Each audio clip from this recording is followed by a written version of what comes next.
من قبلکم لعلکم تتقون۔ حضرات محترم، گزشتہ مجلس میں سحری کے احکام اور مسائل آپ کے سامنے عرض کیے تھے۔ اب روزے میں ہمیں کیا کام کرنے چاہیے اور کن کاموں سے بچنا چاہیے، ان کے متعلق کچھ گزارشات کرنی ہیں۔ سب سے پہلی ہر مسلمان کو یہ بات یاد رکھ لینی چاہیے کہ ہماری جتنی بھی عبادات اور جتنی باتوں کا تعلق ہمارے اور رب کے ساتھ ہے، ان سب میں بنیادی شرط یہ ہے کہ ہم رزق حلال کھائیں،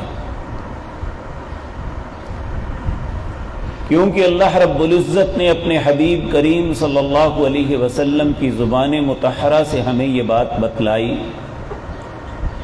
کہ ان اللہ طیب لا يقبل الا الطیب۔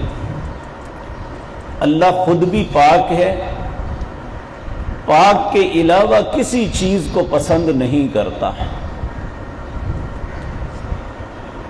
تو بنیادی بات اسلام کے عقیدے میں یہ ہے کہ انسان رزق حلال کھائے۔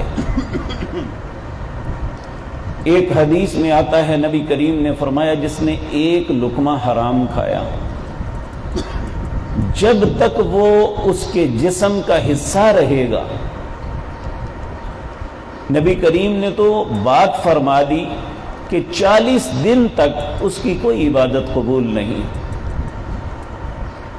آج جدید سائنس ہمیں بتاتی ہے کہ ایک لقمہ جو اب ہم صبح کھا کے آئے ہیں، سحری کے وقت جو ہمارے جسم کا حصہ بن رہا ہے، یہ 40 دن تک ہمارے جسم کا حصہ رہے گا، اس کے بعد یہ ڈیزارو ہو جائے گا، ختم ہو جائے گا۔